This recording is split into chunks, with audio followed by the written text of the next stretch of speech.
What's up, guys? It's Rick Ginn here on Flip with Rick. And today we are talking about how wholesalers stop being scared to talk to sellers. If you have this phobia or fear, I am here to not only squash it, kill it, but to give you actionable steps so you can actually have a conversation with sellers without freaking out. Now, the first thing you must understand in this phobia is you've got to recognize it. So do me a favor, put in the comments if you have a fear of talking to sellers. I know I did when I first started, but I was at rock bottom. Like I had nowhere to go but up. But a lot of you are watching this video because you have an absolute phobia or fear of talking to sellers. And what we need to do is just break it down and find out, what are you so scared about? And then once you realize it's not as big of a deal as you think it is, let me show you how to move forward. Because the first step is recognizing your fear, then compartmentalize it and like, how can I defeat it? And then take actionable steps to actually accomplish your wholesaling goal without being overcome with fear.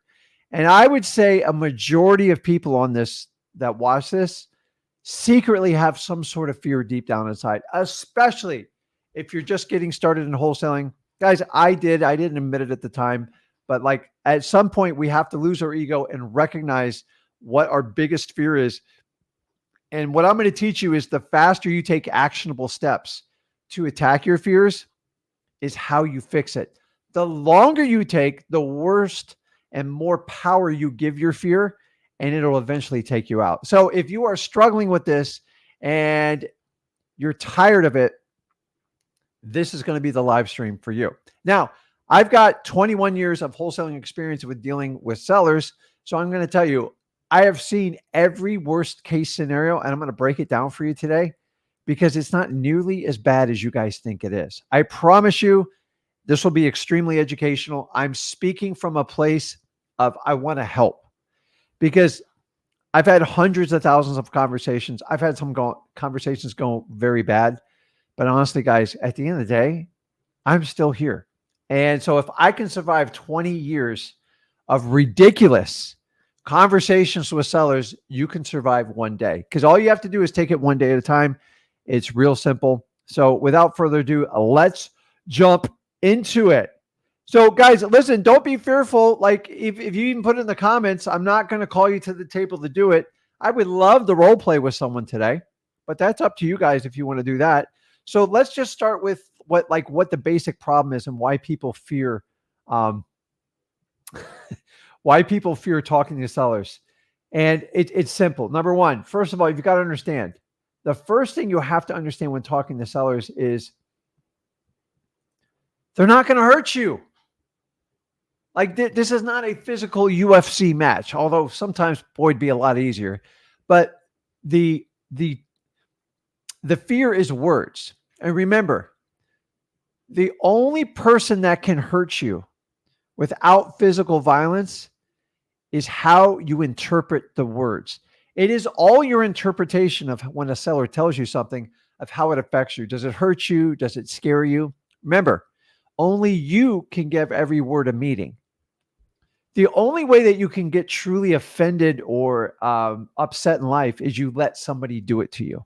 So if you know you have the power to gatekeep it and understand it, then that's where you want to start with. So sellers' words can't hurt you. Period. I've never been physically hurt. I've done this 21 years. I've had some weird stuff happen to me. That's a different conversation. But understanding the seller's words won't hurt you. It's your interpretation of the words that cause so much damage. So we need to start and figure out how to internalize and how to fix this. So I'm going to give you the easiest step. I'm not going to give you the Tony Robbins seminar because that's a whole different one. And I'm not at his level. An amazing man if you want to check him out. Remember, all words, no matter if it's in business or personal, the only person that can hurt you is yourself because of the meanings you give these words. So start looking at your meanings of words and play with it. You'll find that you're the gatekeeper. You can be happy anytime you want. It's a complete choice.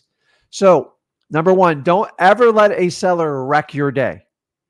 If it's positive, if it's negative, you go home to your family and you take care of them because I promise you, you will have negative word days.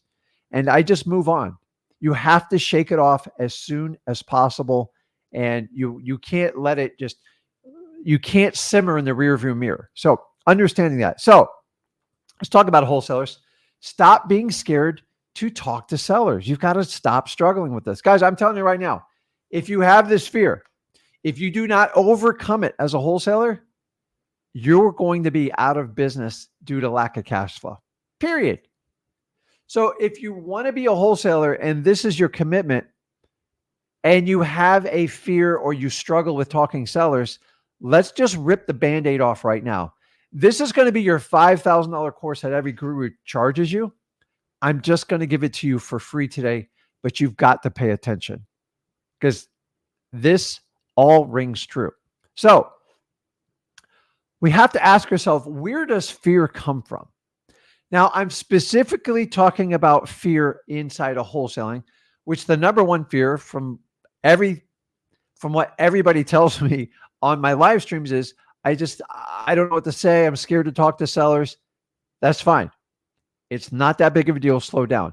So really, fear is just defined this way. Fear comes from uncertainty and lack of confidence. That's all it is, especially when it comes to talking to sellers.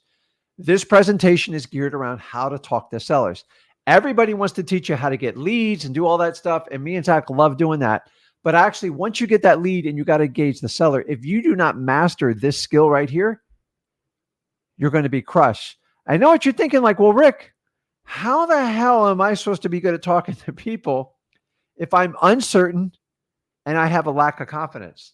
You just got to do the opposite. We're making this too complicated. You got to get certain. How do I get certain?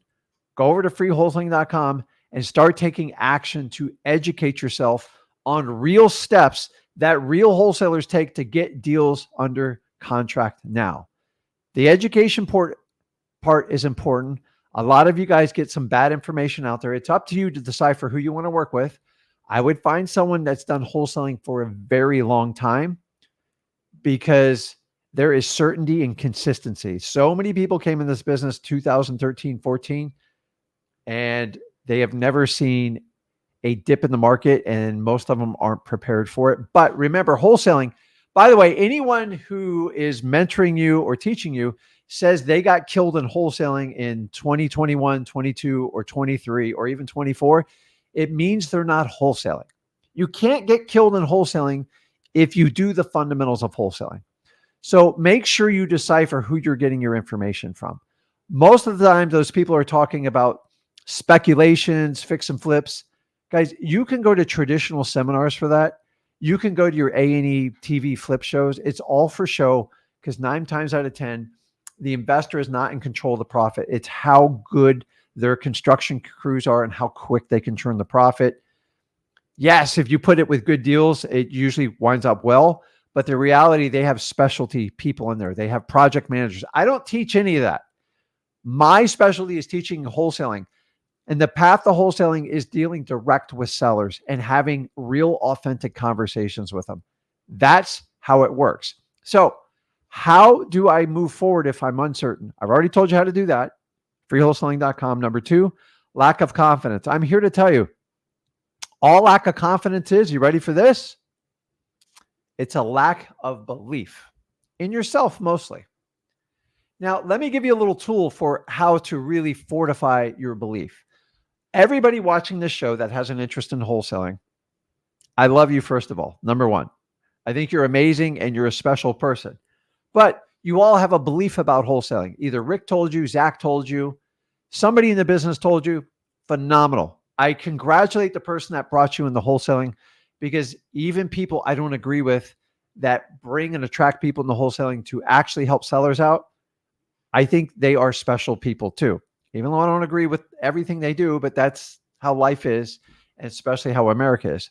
Now, if you have a belief that wholesaling is going to set you financially free and you can help out a lot of homeowners, you are correct. If you have a belief that you have a skill set that you have the most empathy for people, and for that reason you can help out more people than the average wholesaler, you are correct. Here's the problem. The minute someone pulls that bow back and fires an arrow into your belief, most of your belief is like, what's that movie? You ever watch Ghostbusters where the guy says, he goes, they threaten him. They go, listen, whatever's in your imagination is what you're going to have to fight with. So he dreams of the Stay Puft Marshmallow Man, right? How harmless can that be? Winds up being like a 40-story giant tall, like marshmallow that's attacking them. The problem here is what I'm telling you is your belief is like a big fluffy marshmallow. It has no context. It has no fortification. It's soft. And these arrows penetrated. Who are these arrows? They're your family. They're your friends. They're other people in the business. It's somebody in the internet. Maybe it's somebody in the comments here that you're just like, holy crap. But guys, I'm here to tell you, here's the easiest way to do it. You got to fortify your belief. So if your belief is the shell, so if your belief is like a, what's a good word for it? Kind of like an Oreo cookie, that soft, creamy stuff on the inside, you're going to have something tough on the outside. This is called conviction. And conviction is your commitment, your willingness to say, no matter what happens, I'm moving forward with wholesaling. No matter what a seller says to me, I'm going to learn to move forward because I lack certainty and I lack confidence. And there's only one way I can get it, by moving forward. Most belief gets shot down without conviction. Conviction goes, your arrows mean nothing. Keep shooting them on back. I'm going to keep going. When I started in 2003, my belief got attacked horribly by some of the people I thought were my closest friends, family that I thought had my back, questioned everything I did. And I found out without conviction, you're not going to stay the course. It means you're so concerned what others think about you, you're willing to give up your own beliefs to fit in. Don't be that person. It sucks. You don't want to be there. So we've got to understand, if we know confidence is a lack of belief, what you're short on confidence, we need to figure out how to fix it. So how do we fix this, guys? Let's talk about this. I'm going to go through a list of things that's shattering your confidence right now as a wholesaler. And then when we're done with this, I'm going to show you, I'm going to take out, hopefully my iPad here, and I'm going to show you how to actually beat it. But I got it upside down, so let's see if it'll switch. Okay. So number one, you ready for this? This is thoughts that ran through my head, and I talk to you guys almost. So by the way, me and Zach now talk to you guys 6 days a week. Go find other committed wholesalers that want to teach in this business, that will contact and reach out and do lives and everything like we do 6 days a week. I'm still waiting for it. But anyways, here we go. You actually don't believe you're the right fit for the seller. You mentally think this before you get there. And you know what? If you believe that, you're right. So you're going to have to change it. Here's how I approach every seller. I'm never above anybody I meet. I know I'm the best fit for them. I know every seller I meet with will walk away a better person with the experience of meeting with them. It doesn't mean I'm always going to be able to buy their house, but I'll treat them with respect. I'll be the best listener they've ever had in their life. And once I get that data, I'll present them a solution to actually fix their problem. And by building trust and rapport, my goal is to get a positive response to move forward with them. That's it. That's my only goal when I meet with a seller. So before you walk in and meet with a seller, you have to know you are the best fit. Go, well, Rick, I don't know a damn thing about wholesaling. Good. You're actually better, in my opinion. I meet more stubborn wholesalers who think they know absolutely everything, and they're broke. The best wholesalers I meet are people that just start out because they don't have any preconceived notions. Like, guys, I suck at golf. I enjoy the camaraderie. I'm just not in love with golf. I like golf. I don't love golf. I love fishing. I love boating. I love the UFC, stuff like that. I love combat sports. I love wrestling. Why? Because it's the ultimate challenge for a competitor. And unless you put your butt out there and understand it, wholesaling is extremely similar. You put your butt out on the line and you're not positive of the outcome, but I walk out the most confident person, even when I wrestled in high school. And when I go out, I took those same skills my coach taught me then, and I employ them in wholesaling. The same things I taught my son. It's just the same things I'm teaching you right now. You got to believe you're the absolute best fit for it. People are better off being in contact with you. And if you're not, you need to work on it. Period. That's number one. Number two, you have to believe you can do it. The word try, dude, lose it. Try. The word but, I think, I tried, I heard. All of these words I do not recognize in my vocabulary. When anyone ever used the word tried, I heard, but, I'm done. Remember, but is just going to negate everything before. It's to fluff you up, to hit you with a hard truth or their interpretation or their opinion.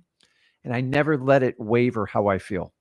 So when someone tells you, I'm going to try, you better carefully listen to what they say, because try means I'm going to do a half-ass effort. And if I get lucky, I'll move forward. If I don't get lucky, I'll probably quit. I don't like people that try. I don't understand it. The word scares the hell out of me. It's like a 4-letter word to me, and I don't like it. So the word but, I hate but. I hate the word I heard or you should.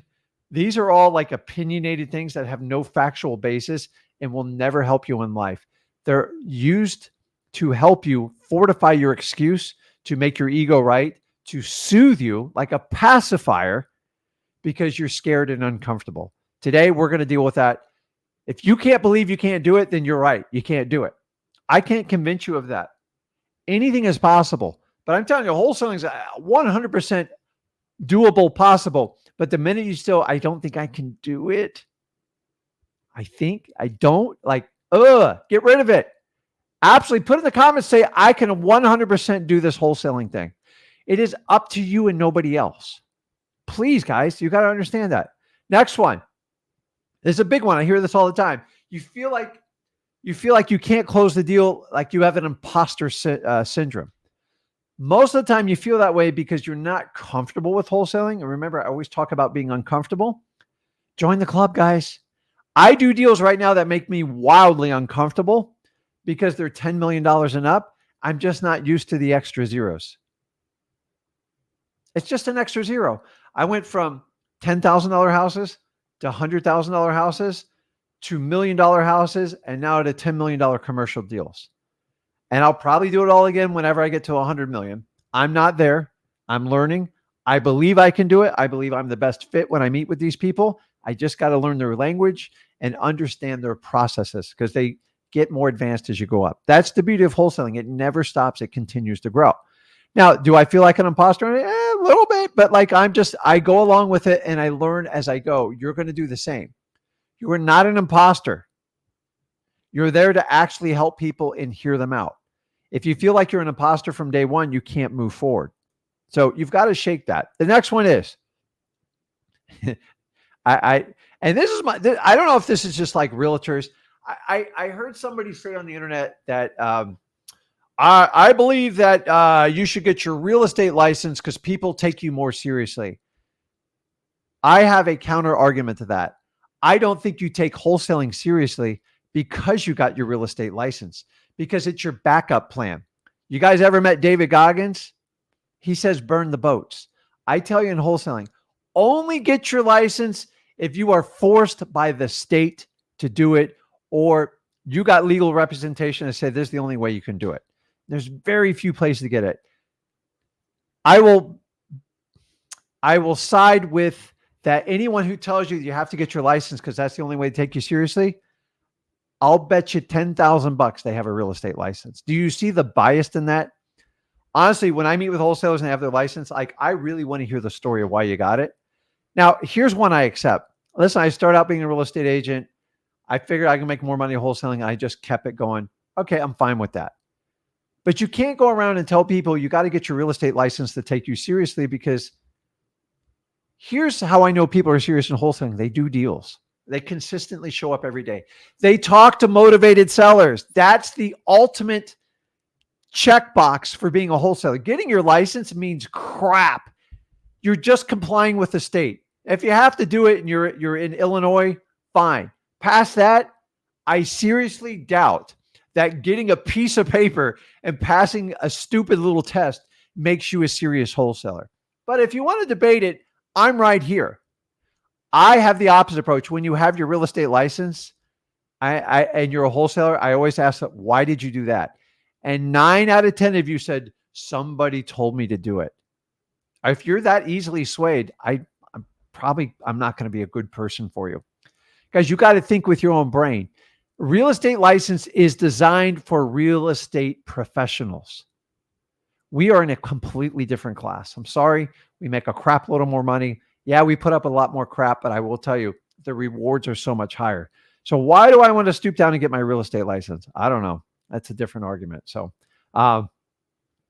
which leads me to the next one.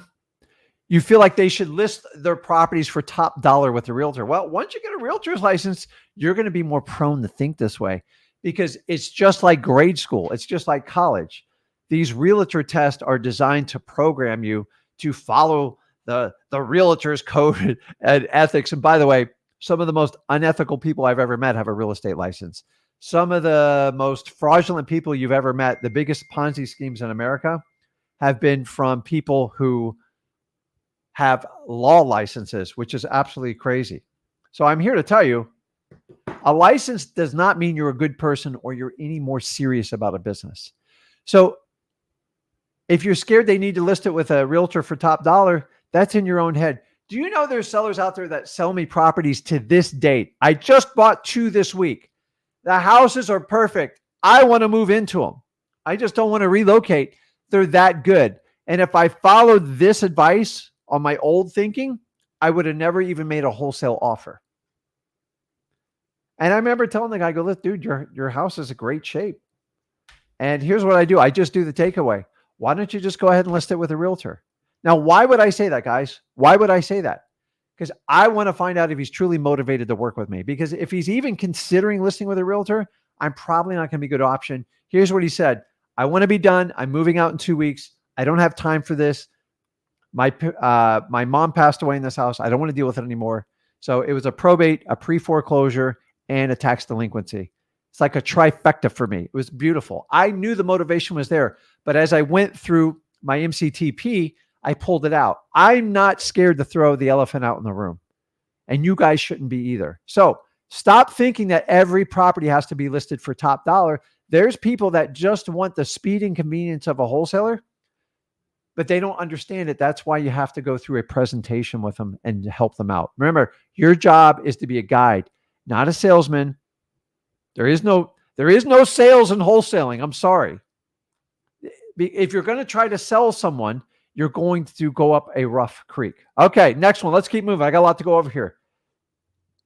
Here's the biggie one, right? You don't feel like you will know what to say if they say X. Like, Rick, what if they tell me this or that? I don't know how to respond. You're right. You're 100% right. Welcome to life. So remember, when you went through grade school, you had to study the material and then you got tested on it. But the problem is you did it with a book and a page. You never did anything live. And that's why you all feared. Listen, show me in the comments who feared speech in high school. God, I dreaded it. What the hell would I ever get in front of people and expose myself like that? I look back now, it was such an immature, stupid decision on my part. Now, I still did it, but I was terrible at it. And honestly, for a good part of my life, I did not know how to speak to people.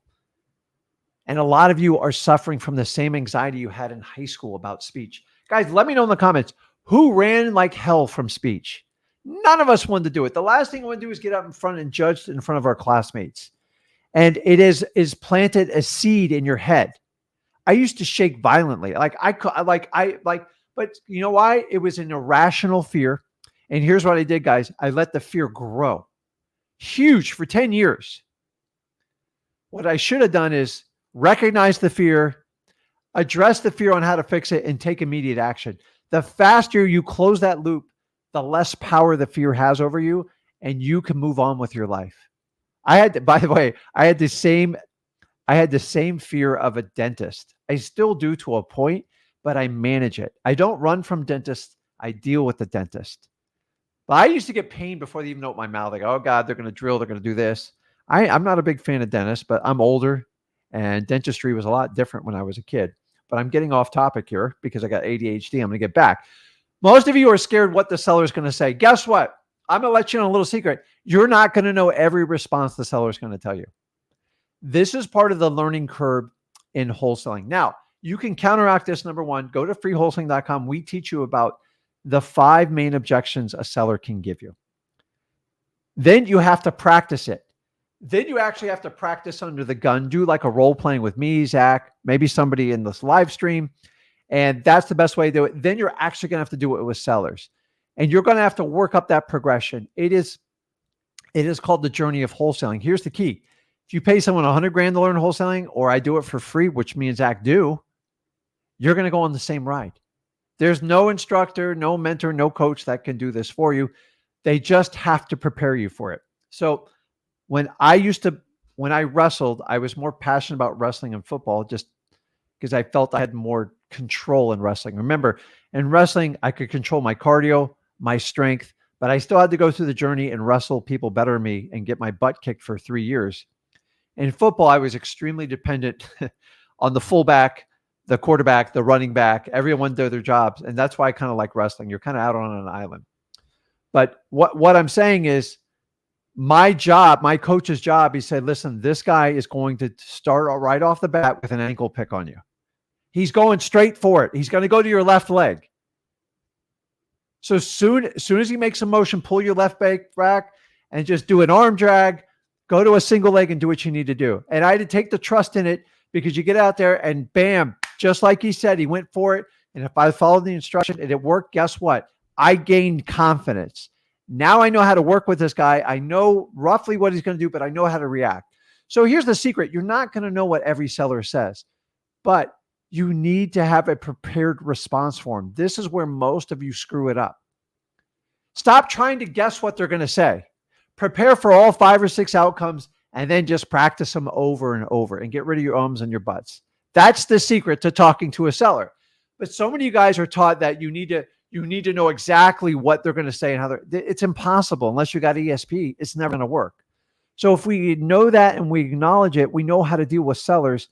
And this is how we want to do it. So we don't know what they're going to say. Accept it. I know that's scary. That's uncertainty. It makes you vulnerable. Hey, you're going to have to put some risk out there to go get what you want in life. Everything you want is on that other side of fear. Get through it. Listen, guys, a lot of our parents didn't teach us this stuff. God knows if you went to a public school, they didn't teach it. And I'm pretty sure a private school, unless you went to the Wharton School of Business, you have to get this through experience. So the sooner you do this, the more confident you're going to come. Guys, I was so bad my first year wholesaling. You wouldn't believe how bad I was. See, I tried to implement sales training into wholesaling. It doesn't work. It doesn't work. Think about it. I go to a car dealership. Your boss expects you, if 100 customers walk through, you're going to close 100 customers. In wholesaling, if I get 100 leads, if I get 3 or 5 to the table and I can take 1 or 2 of them down, bingo, I did my job. So why am I going to go through a formal sales presentation to all these people? You're going to learn to disqualify people more than you qualify them. I'm going to show you how to do that. So here's where we are. You're scared. What if they say yes and they want to meet with me? Uh-oh. What do we do? Well, this is where I'm going to give you the wet the whistle. Good Lord, that's sweet. I don't think I put any stevia in there. So I squeezed the lemon in there with some water and woo. So here we are. What do we do? They're scared to say yes. So what I want to do is switch over to the iPad. And now we're going to walk through the actionable steps. And this is where you really got to pay attention. But guys, please understand, you have to recognize, first of all, put in the comments right now, who is honestly scared to talk to sellers? Because I want to talk directly to you. Because I feel so many people in the wholesaling space, educators, we talk over people. We give you the technicalities. We show you how to do this technique and this magical technique, when all we need to really do is teach you how to connect with human beings and how to go through a logical conversation with the seller. Who wants to go through and learn how to do this? Put it in the comments. And guys, part of this is you have to recognize what the problem is. Remember, I always tell you, if you can't tell yourself the truth, don't worry about the rest of it, because you're never going to be able to solve it. Tony Robbins taught me at a very young age, it took me a long time to understand, you can't fix something if you don't recognize the problem. I recognized when I started, I was scared to death to talk to sellers. but somehow I got through it. You know how I got through it? I just kept showing up. That's all I need you to do. And by the way, it doesn't make you vulnerable or stupid if you put the comment in there. I actually give you guts for saying it, because once you recognize it, now you can consciously attack the problem. It's those of you who don't want to recognize, think you're superstar wholesalers, and I ask you to jump on a role play with me, and all I hear is buts. I already know you don't take the business seriously because you don't practice what you preach. Guys, if you were around on Friday night, I did a Discord, 200 people live, and I took a seller's live phone call. I actually called them out. They wanted to cancel a $130,000 deal on me. They just said, "Hey, we're done. I'm out." I go, ah. So it was important to me. So I had that schedule. I go, hey, why don't we just kill two birds with one stone? Why don't I just show you? Let me show you how I lead by example. And after a 10-minute phone conversation, we addressed the problem. I took full accountability. I said, we screwed up, even though somebody on my team screwed up. So the buck stops with me. I understand how you feel, and I completely understand why you want to get out of contract with me. If you want, I can send over the cancellation. Or what if we talk, and I know you've got to leave the house in about 3 weeks. What can I do to rectify it? And by the end of the conversation, here's how we settled it.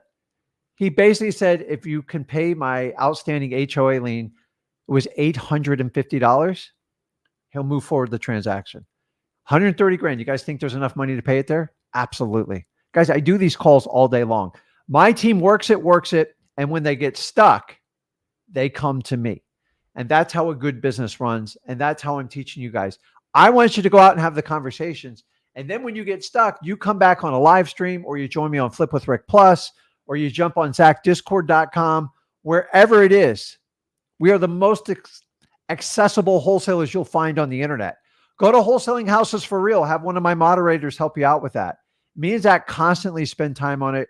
Guys, I work my butt off. I do wholesaling as a full-time business, and I do this, number one, to teach you and actually make you great wholesalers. And I pull back the paywall. Everybody else, you got to pay a ton of money.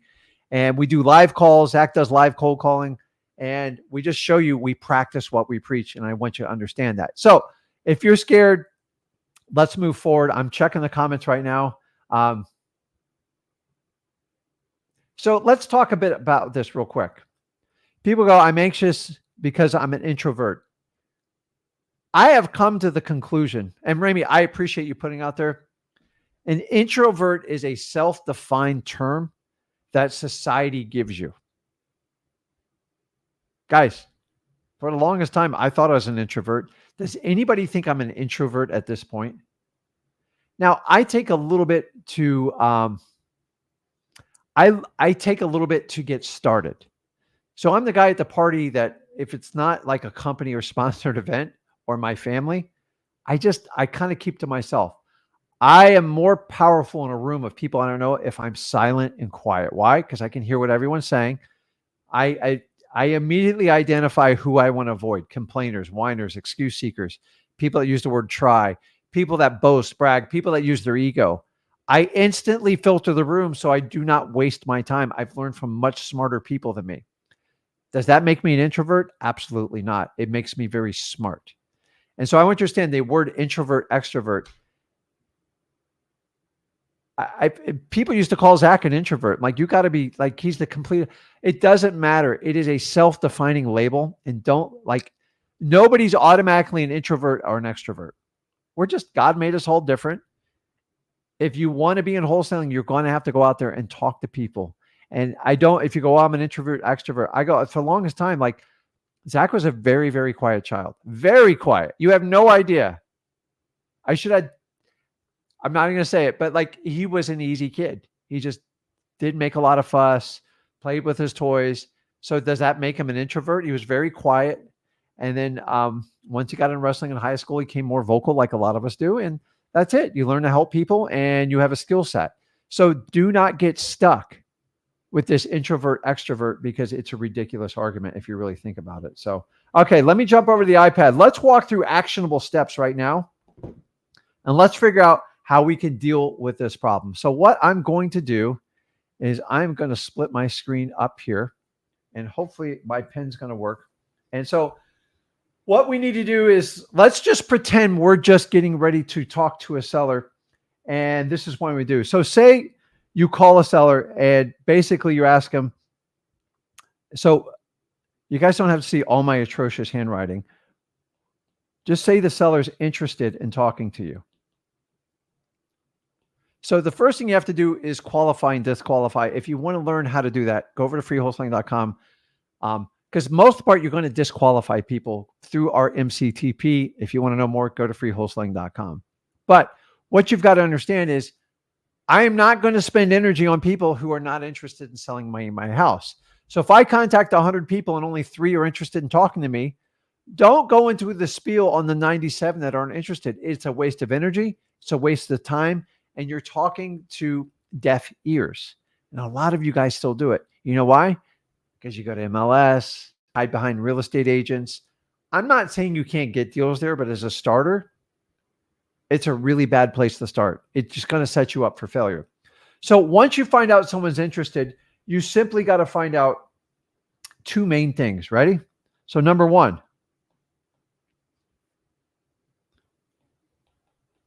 are you the owner? I'm using shorthand.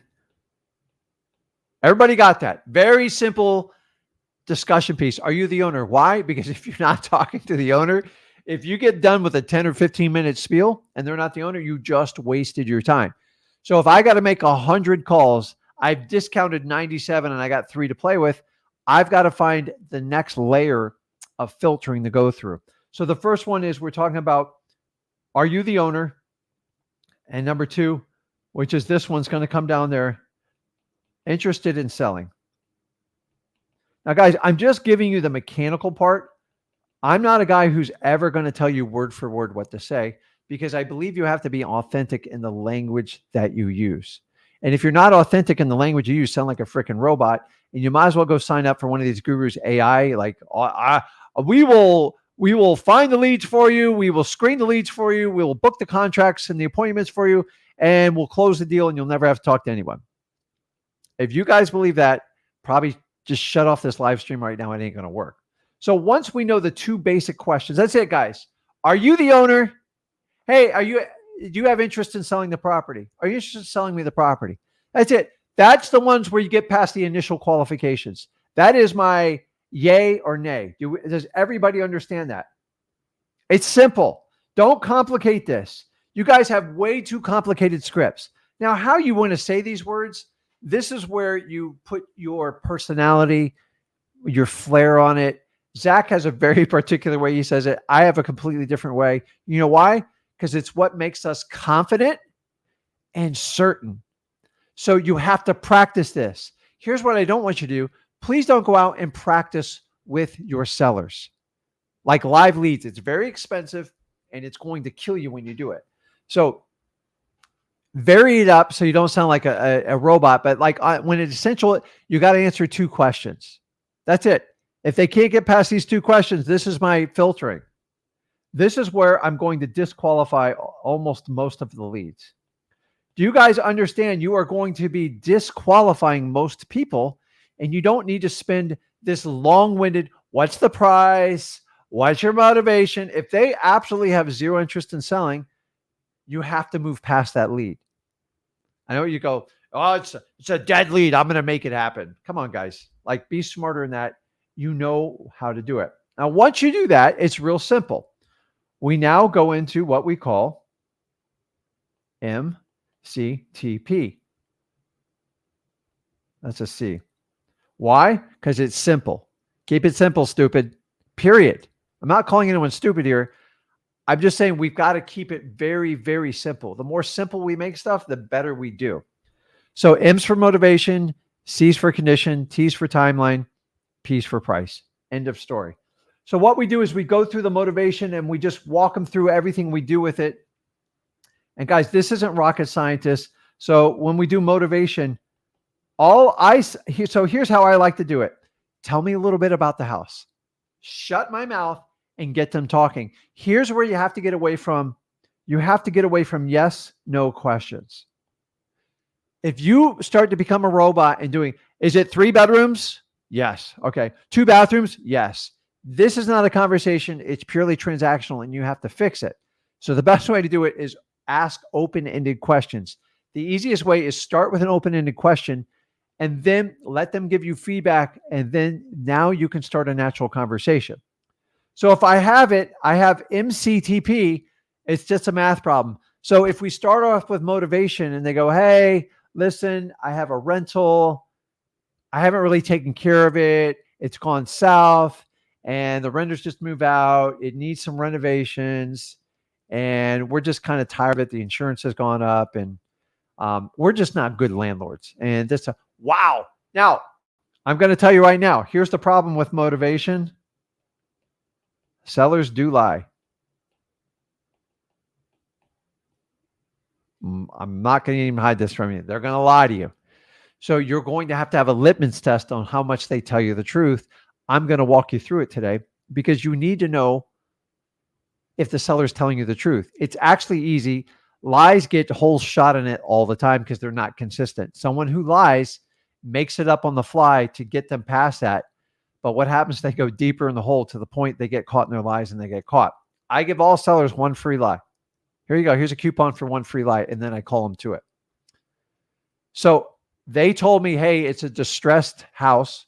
I'm a tired landlord. So I'm going to put in my notes, tired landlord. So hopefully you guys got a good CRM, maybe XLead, something like that. But whatever you use, just keep accurate notes.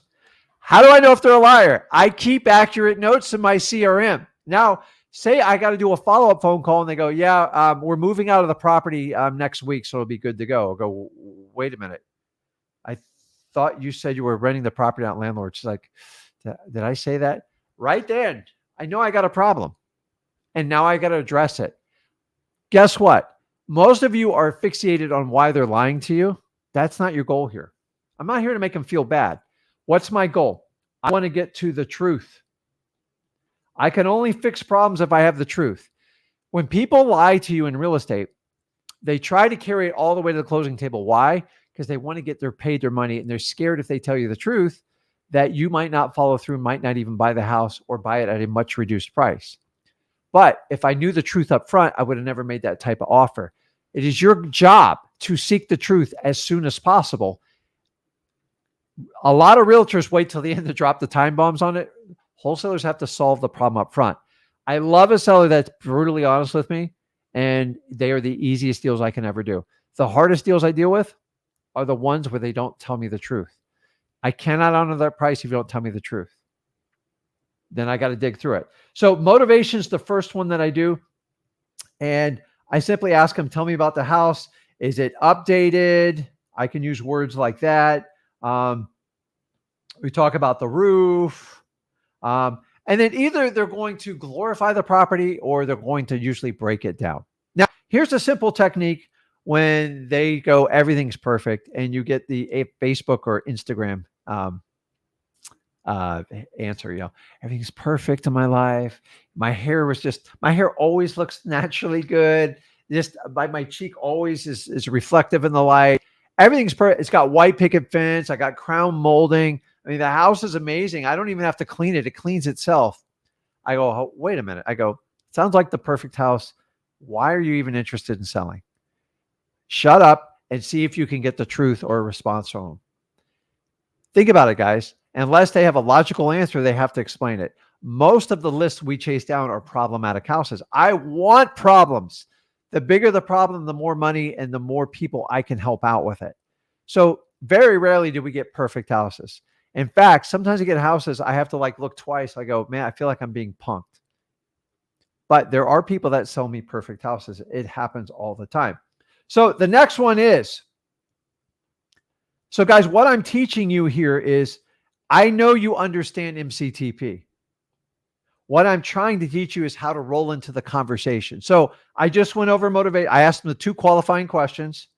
I decided to move forward. And here's what I do with my red pen. I strike off M. Why? Because that's what they talked about. Now, do you notice I go immediately to the condition? But what happens if they don't want to talk about the condition and they go instantly to price? What do you do? Let me know in the comments, because this happens all the time. I go, oh crap, I got the M done. I'm going to CTP and they jumped the P. I'm not ready for this. What do I do? Don't panic. There's only 4 pillars you have to attack here. You got to memorize in your mind. If you want, I give you full permission to take this pen and do it just like this. M, C, T, P. I don't know if you can see it. I actually wrote on my hand. I feel like I'm back in 9th grade again. I wasn't a good student, guys. I don't hide it from anyone, but I'm just telling you, you have to understand is, so Juan's got a good one here. He says, hey, oh, wait a minute. I got the wrong one here. He says, use the car analogy. So here's the car analogy. Juan's got it, and I'll show you how this technique works.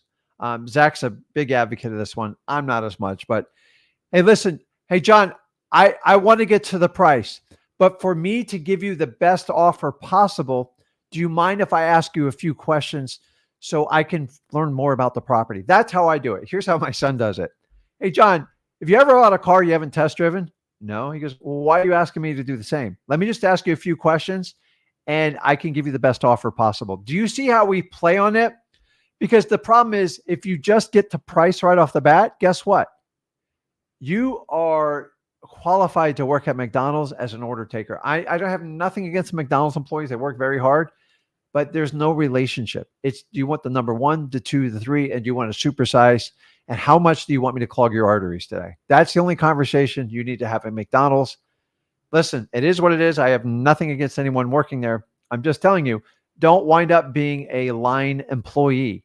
So if you let them jerk you around like that, and I get a lot of Jersey guys down here in Florida. Rick, just get to the price. All I want is the price. Hey, John, I can give you a price, but you're probably not going to like it. If I can learn and ask a few questions about the property, I can give you the best offer for it. Don't you think that's going to be a wise choice? Okay. Do you understand what I'm saying? If you roll over and just go to price, you are now the order taker and the seller's in control. And I guarantee you're going to get a really bad deal. So what I'm basically saying is, like, I'm in control here. I'm going to say it nicely where you don't even know it. And who doesn't want the best price for the property? So now we are back to price. Bingo. I just walked around that time bomb. Most of you get run under the bus on this. You're like, so there's a lot of different options. You can like give them $1, but like at this point, I'm just asking permission to try to go back in order. Now, price is the one you can never do first. It's got to be the last. Price has to be last. Every now and then they go, Rick, I'll take $110,000 for it.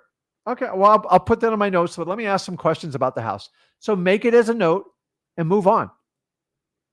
So now we're back to condition. Thank God. Now we're back to condition. I overcame the price jumper. Now I'm back on condition, right? So on condition, it's simply, hey, tell me a little bit more about the property. Now, I want them to use their own words. And their words, remember how I talked in the beginning? The only way you get offended or upset about something is your interpretation of the words. Now you have to filter out their words. Most people will just give you the authentic, truthful meaning of what their words is. So when they start going, it needs updating, I already know right off the bat, it's going to need rehab. And I'm going to start making notes. It could use some TLC. I can give you what the word TLC means. It's a dump. And everything's house, but you probably want to fix the roof. That probably means replace the roof. So this is where you use your ears like a magnet. You have to be the most amazing listener. And if your wife is constantly, or your mom is constantly telling you, you need to like listen, you don't listen to me, she's right. This is where you have to become the ultimate listener. So if you choose not to do it, the ladies in your life, you better fix it in wholesaling, because you're going to get your butt run over big time. So this is where you put in the notes and you just go through the condition And this is where you start having a conversation. You're not a robot. How is the roof? How is the AC? How is the flooring? No. Oh, so tell me a little about that rehab. Well, what type of updating does it need? What do you mean specifically by that? Well, the kitchen is, it was kind of grandma's taste back in the day. Okay. So, and here's what I do all the time. I go, honestly, if you had to wave a magic wand, what would you fix on the house? And they'll tell you what their dream is, what their most important thing is to fix. And I go, what's the one thing that like you like the most? So I'm going to try to have a positive conversation with them. And then once they start, remember, this is like the investigation before you go to trial. This is where you're deposing people and doing exploratory. Now you can't make them say anything. You just ask them nicely. The more information you get, the more weapons you have at your hip. If you have no information, there's not. I need to know, do I have a rehab? Where are we at ballpark wise? And then I always wrap up with this. When they start getting rough, and I'll go like this, and I'll put this question mark here. What do you think it would take to get that house back to like really good condition where you would be really happy to live there? They'll tell you, man. They don't. Well, now, a lot of times they're off on their numbers, but when they tell me 50 grand, it's usually closer to 70 to 100. So I like to double whatever number the seller sells me because they're unrealistic and they're living in an environment. They don't even know how bad it is till someone else comes in and tells them. My job's never to tell them how bad their house is. I'm here to help you with your situation. We do not judge. It's the no judgment zone. It's so easy to make someone feel bad about a house. You can't do it. So I've been bit by a dog. I've been bit by fleas. I got snorted up by a pig that was a pet in a home, which is the craziest thing I still think. I had my ear bit by a monkey once. I don't pass judgment. I don't like to be harmed. But guys, I've met with a lot of sellers, and these are all things that I've had to deal with. So once we get into condition, we're doing everything. The next one is, what's our next one? We are on MCTP. So we did M, we did C, we got T, and we always save P for last. So obviously time frame. This is my favorite of all the filters on qualifying people because this is what separates the real motivated sellers from the people that are just going to waste your time. The easiest thing to ask them is simply, if I buy your house, where are you going to be moving to? Shut your mouth. And I'm going to put it on here, moving to. Why do I want to know that? Because I want to know how urgent you are and how much you thought this out. I asked you guys in the comments, have you ever moved, committed to putting your house on the market or even sell to a wholesaler or sell cash without knowing where you're going to go? The answer is 100%, 99.9% of you said you have to have a plan before you sell your house. Remember, selling your house is probably the number 2 stressful thing in your life, probably over death and taxes, somewhere in the 1 to 2 to 3 range, but you have to have a plan. It's hard. It sucks. Moving's terrible. And a lot of times I move people 20, 30 years, their whole life's packed up in that house. Remember, in their eyes, it's a home. We're viewing it as a property. We have to bridge that gap as wholesalers. Most of the people I buy from have an extreme emotional connection to the house. It's my job to soften that blow. Realtors are terrible at this because they just look at it as a sale and a commission. So knowing that, where are you moving to? If I do not get an instant answer on a solid foundation, I already know they're probably not going to make a super fast decision. Now, when they say, listen, I'm moving with Aunt Betty to, I don't know, to Connecticut, and I got to be there by the end of the month. Today's the 5th. Can you get this done by then? Dude, I'm all in, man. And you know what makes me powerful? I have all the information. She tells me everything is wrong with the house. I have enough ability to actually make her an offer on the spot. Now, you guys don't have to make an offer on the spot, but if you have a highly motivated seller, it's in your best interest to make that offer, subject to whatever contingencies and inspections you want to do. Because if you don't do it, a guy like me is going to come up and grab that property all the time. So where are you moving to? Now, when I ask them, so if I buy your house, what's the plan? Where are you guys headed to? He goes, I don't know. I got to figure it out. That's a tough one. So if they live in the house and they give you that answer, that means they're at best 90 days away and most likely 6, 12, or 18 months away. This is the reality of business that drives us crazy. And this is where we make a determination. Are they less than 30 days? Are they 30 to 90 days?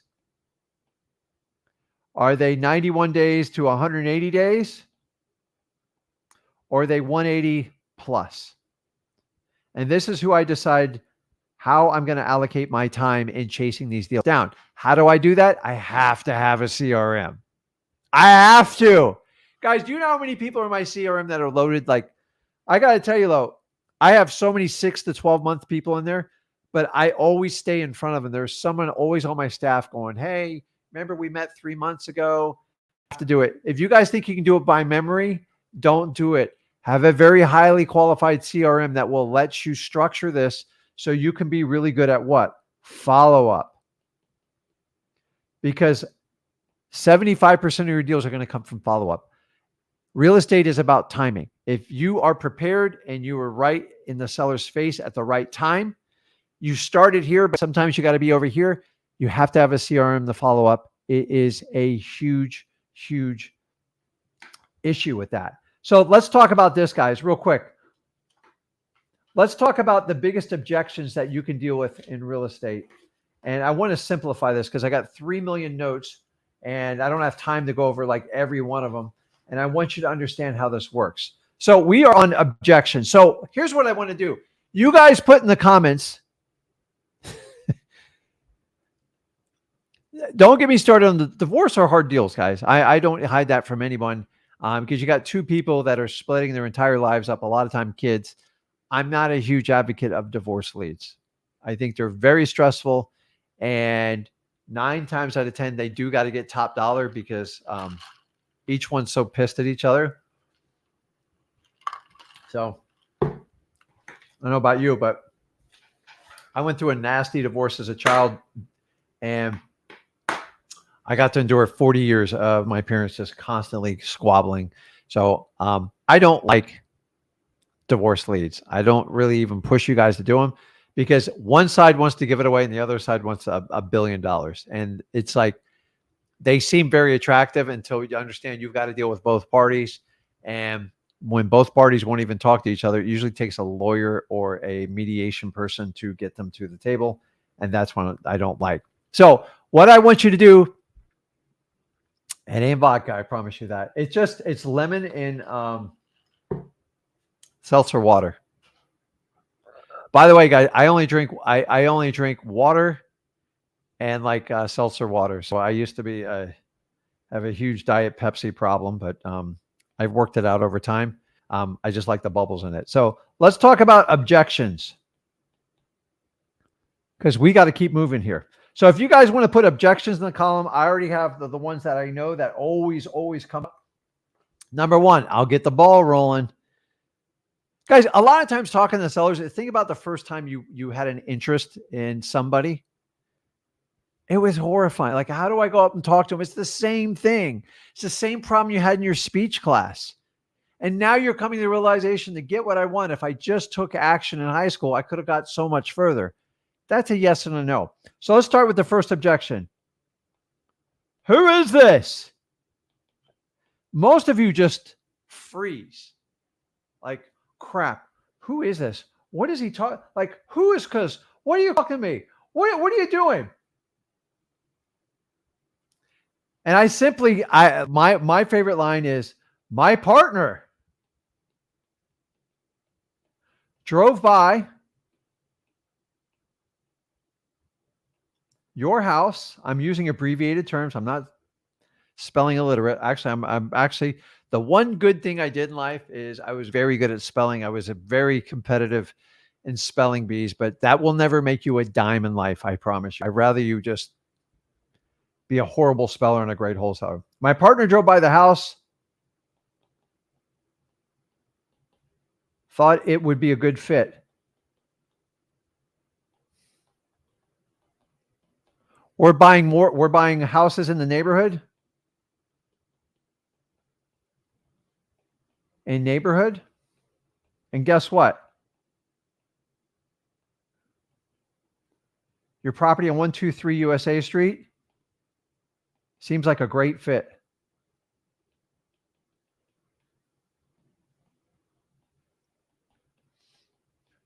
Do you see how he just rolled into it? It's not hard.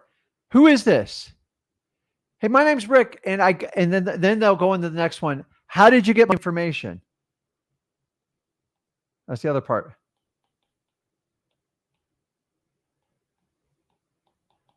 My info. My name is Rick, and my partner drove by your property, and we're looking to buy houses in that neighborhood, and your property on 123 USA Street seems like a perfect fit. Do you have interested, or you thought about selling it? Shut up. That's it. Objection number one. Because a lot of you go like, how did you get my information? And some reason you guys go, well, I went into X leads and I pulled this and then I skip traced your number. Skip trace, what's that mean? Are you following me? No. Guys, don't. No. They're not on a special list. You're going to make them feel really weird. Listen, we drove by your house, wrote down the address, seemed like a good fit. We're buying a house in the neighborhood. You ever thought about selling?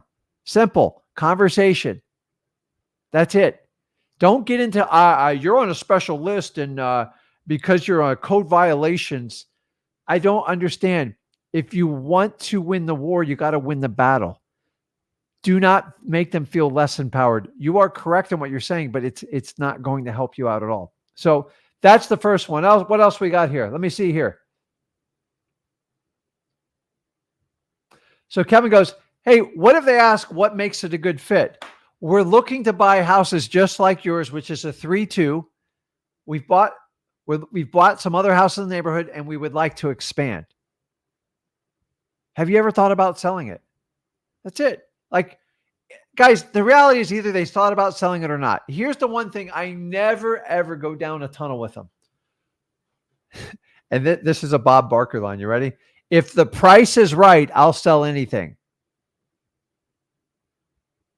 Okay, let me know what the number is. Just real quickly, I already know it's got a 98% failure rate, unless I know the property's distressed. So, guys, did I drive by it? No, but I can drive by it. I can go into X leads and I can pull up the house on like a Google image. You can go to any software and do that. Like, so you're not really stretching it by doing that, but it's completely up to you. This is the one that trips up a lot of you guys, and I don't understand this part. So one's very active today. I appreciate the participation. They threatened to call the police on me. Well, so what law are you breaking? Tell me. It's, one day people want to defund the police, and the next day they want to protect them against somebody calling them. You're not going to get hurt by a phone call.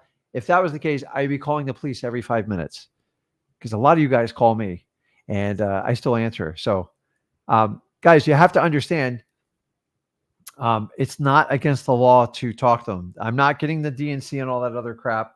And I want you to understand that. Here's number 2.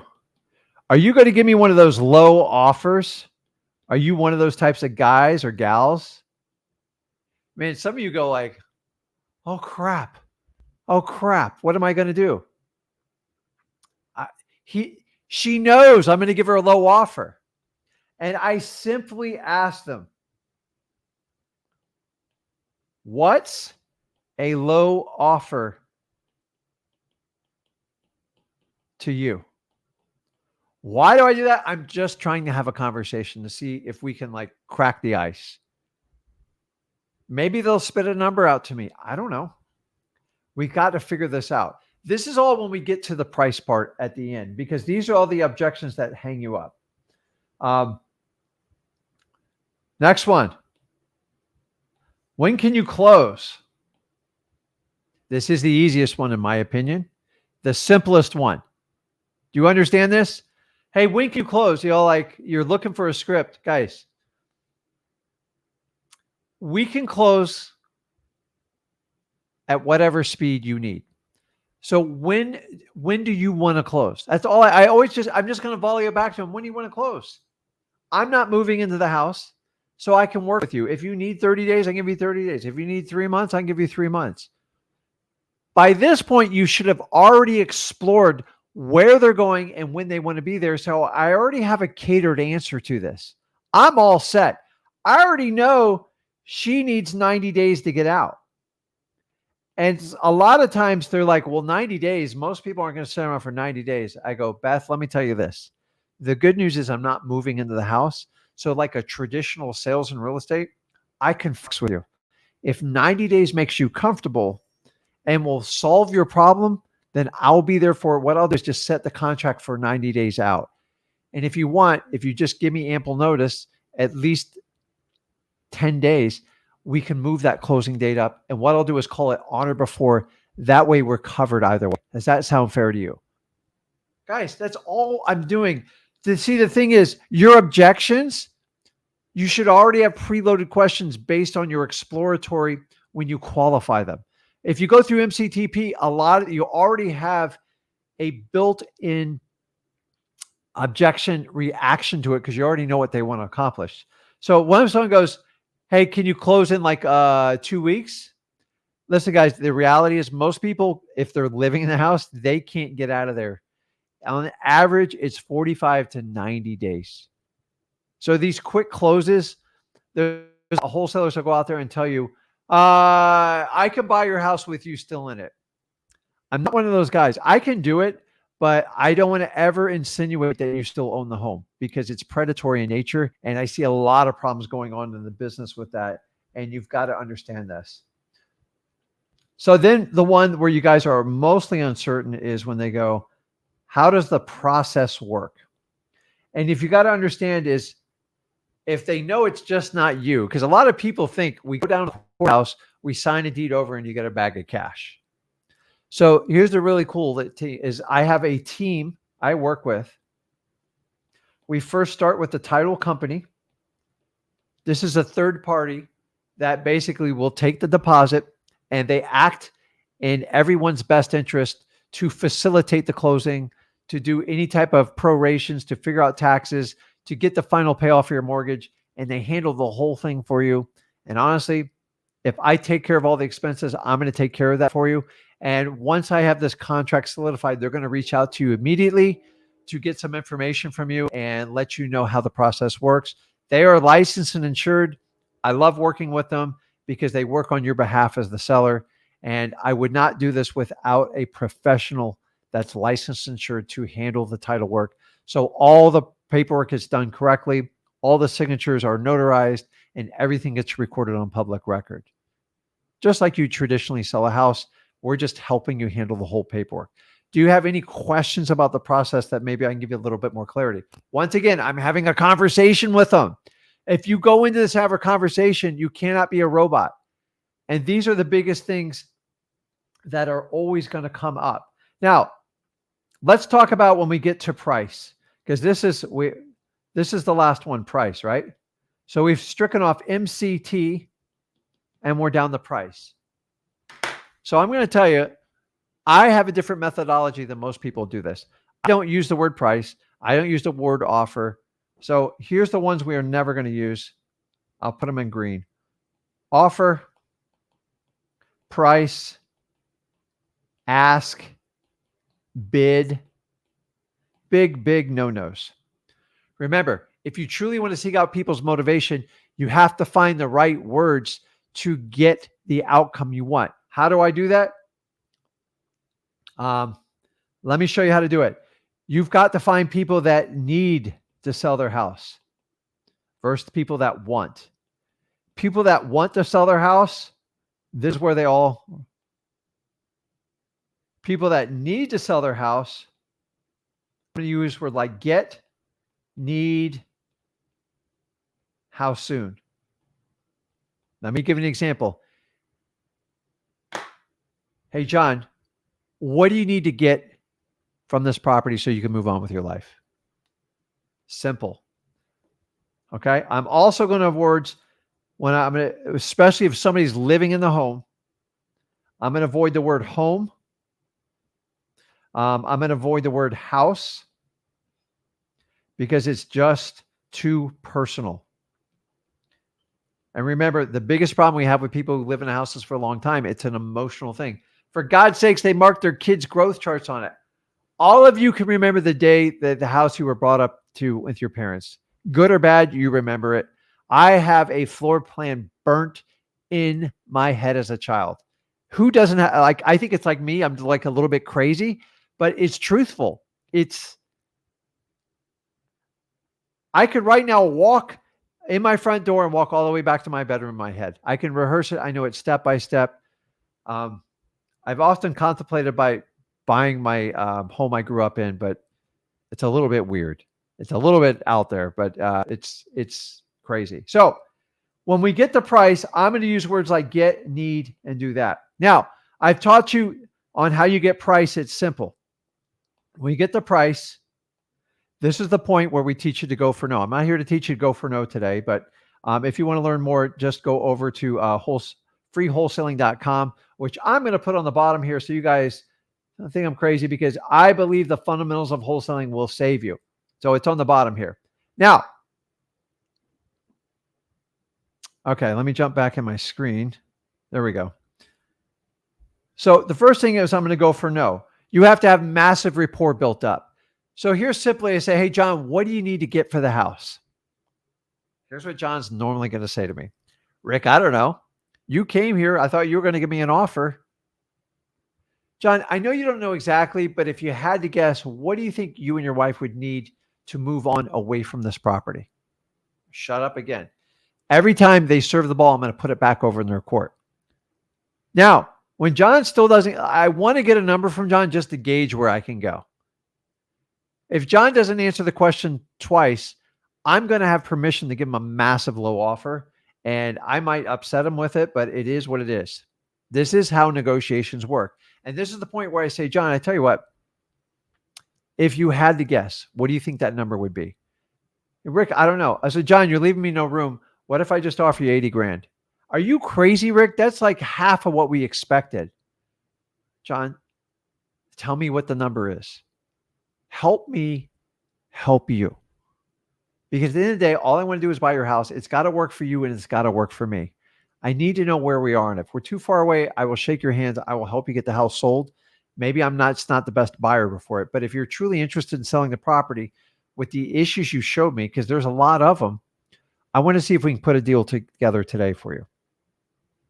So I threw out a number. What's the number? Don't just tell me double the number is what it goes. Well, me and my wife discuss it. We can't take anything less than 105,000. Okay. Now I'm between 80 and 105K. Now he initially threw out double. And so here is my parameters. It's not going to take me long to close that gap. Now I might have to follow up and do that, but this is what you have to understand. So this is where we're going to get to the tips part real quick. And this is what's going to help your confidence so you can talk to any seller. And you have to absolutely understand that. Number one, you always have to smile. Smile and dial. Smile in person. People like people who smile. You guys come on here live. I go, dude, smile. Like I'm getting depressed watching you. People read you. Your smile is like your business card on your face. So look pretty and smile, right? That's what they tell you, right? That's why we all go see a dentist and keep our teeth clean. So next one. You don't have 100% closing ratio. Why is that? That's a car salesman. Do you understand that? That is a car salesman.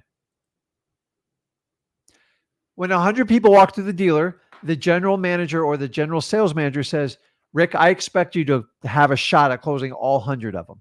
In wholesaling, it's the complete opposite.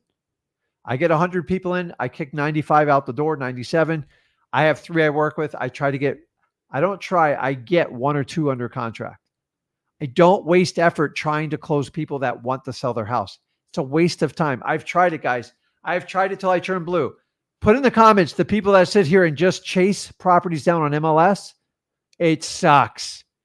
Why? You're not direct to seller and you're dealing with an agent and you have to compete. I do the opposite. I go direct to seller. I have no real estate agent and I have very little competition. You want to know why I get the best deals?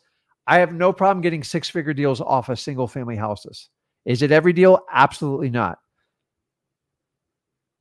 Here's a really good one. I got another one. So I appreciate the part. What about when they say we send all their contracts to the lawyer to take a look before signing? Great. What's your lawyer's name and can I get their email address and phone number? So don't be like, oh my God. The worst thing you can do is resist the lawyer. Embrace it. Tony Robbins taught me this. Dance with resistance. Dance with it. It works. Dance. 9 times out of 10, they don't have a lawyer. They don't have a contact or any of that stuff. So you'll be able to kill this objection right off the bat. Did I tell you sellers lie to you? They do. So you're politely calling them and go, that's awesome. Great. I just get their email, their contact information? I'll send it right over to them. 9 times out of 10, you'll never hear a word from them.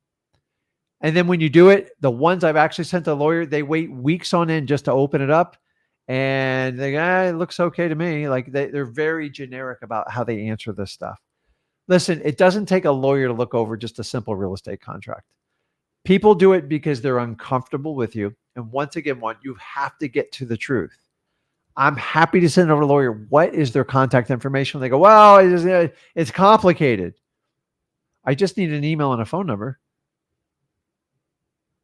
And so I'll start even rattling off lawyers from it. Is it John over on Ocean, or using Jim Smith on Fifth Street? He does all the closings around here. If not, I can put you in contact with a good lawyer. Like, I don't care. I don't know how, like, lawyers don't scare me at all. 50% of lawyers are wrong every day in America. You know why? Because that's how the stats work out. Lawyers get paid by the hour. That's why they do it. So do not ever fear a lawyer. Ever. Ever. Okay. Remember, God gave you 2 ears, 1 mouth. This should be pretty straightforward, right? You have to become an amazing listener. You can't fix listen, guys, how many times do you talk to people and they're just waiting? All they are is being polite and waiting to speak their mind. So have you ever talked to someone, you can see them in their head, they're like, hell, I do it. I know it. I have to stop. When I'm with sellers, I just shut up and I'm like a bird. I'm quiet. But most people are just waiting to spit out their opinion. And once they're processing what they're going to say, it means they're no longer listening to you. How do I know this? When people instantly spit out a response to me, I know they didn't listen to what I just said. Your sellers know this too. So what you have to do is absolutely absorb the information and repeat back what they said to you. You have to be an amazing listener. If you can't do this, you cannot talk to sellers. You can't do it. Okay? Next one. No negative talk, especially about competition. Now, I didn't always abide to this, and I regret it, and I lost deals over it. Whenever you talk negatively, it makes you look bad, not the other person. I've sat in rooms where people like trash me with realtors, and if you don't respond, you actually look like the hero in it, because it's like responding with violence. There is a time for it, but like trash talking, like, unless you're in the WWE, it's just to feed people's egos. It is instant satisfaction. You don't want to work for that. So you have to understand it. And guys, you have to be very careful with the words you use. And so I get all these people tell me, you have to have the correct sales training for wholesaling. No, you don't. You know how you do it? Ready for this? You be you. And if you can be you, you're unique, which means there's nobody else out there like you. How do you be you? You be authentic. I know that's scary, but authentic doesn't mean you just roll over and give people what they want. It just means you get to the truth faster than anybody else. And by doing that, you can solve the problem and you can actually get a deal done. So guys, I'm just telling you, I could go on for hours for this. What I want you to do is jump over to freewholesaling.com. I go through in detail to show you how to do this. And if you will join me there, I promise you, I will teach you how this all works. because I only got like an hour and a half window, and like I'm running out of time, and I want to take you guys questions. And guys, it's okay. So let's go back and review real quick. First of all, I told you guys right off the bat, just stop being scared to talk to sellers. The fear is all up here. Here's how you fix the fear, guys. You actually take actionable steps and close the gap from when you recognize your fear and addressing it and overcoming it. How do you do it? Just get on the phone and start talking to people. But I will tell you, you have to rehearse. I think sometime next week, either me and Zach together will come on and we do role play. Hell, I'll do it with live sellers. I don't care. But a lot of you guys tell me, oh, I'll do anything. And I get you on here to role play. And then before I know it, it's like, it's just ums, buts. And that's my other thing is you have to remove the ums and buts. Do you know how you do that? You practice. That's it, guys. You simply practice. And the more you practice, the more confident you become. Because I'm going to show you one last graphic here. And then we'll roll into some questions here. Let me jump back on the screen here. So I'm going to give you a graph. And it's real simple. God knows I did not make it in geometry. So right here is going to be your confidence. Okay, so everybody sees an XY graphic on here. And the next one is going to be the hours you put into wholesaling. And I'm telling you this right now. It's not just me who thinks this, it's everybody else. So you have a confidence here. So most of you are starting off right here. Let me use a red pen here. Right here. And most of you think you should be like right up here. You're not going to start there. It's physically impossible. Here's what's going to happen is you're going to get to 10 hours. And guess what? You might not get very far with your confidence. Then you're going to get to 50 hours. It's going to go up a little bit. Here's where most people get the big breakthrough is right around 100 hours. You start to get more of an infinite return. And then at some point, you're going to get to 500 hours. And then you're going to get to 1,000 hours. The faster you get these hours out of the way, this is what works. There's a direct correlation between the number of hours. So if you get at 100 hours here, what's your confidence? Is it based on the number of deals you get? Here's the problem is you're in a world where everybody wants instant gratification. So everyone's chasing the result and they're ignoring the action. Me and Zach teach you the actions. The results will come with it. How? You have to be massively consistent. The more consistent you are, the better off you're going to do. I'm telling you guys, this chart right here tells you that you're going to have to put time into wholesaling. And anyone tells you they can sell you a 4-week coaching program, a 4-week sales training program, a 4-week negotiating program, you guys got to stop buying into this stuff. You are going to have to make a commitment to wholesaling. The wholesaling is not hard. It's just we complicate it as human beings. If you're willing to stay in the game and not quit and not be scared of people, be on the phones and understand everything you want is on the other side of that phone call, the other side of that appointment, the other side of that cash buyer. And I don't have certainty what's going to come out with you. I had somebody the other day goes, Rick, I want to buy X leads. They sent me an email and they said, I want to know with certainty how this is going to make me successful. Dude, the software ain't going to make you successful. Software is just a tool. You are the predecessor to if you're going to be successful in wholesaling. Everything else is just a tool. We recommend xleads.com because to me, it's the only all-in-one wholesaling platform I've seen yet where you can do your CRM. You can pull all your lists.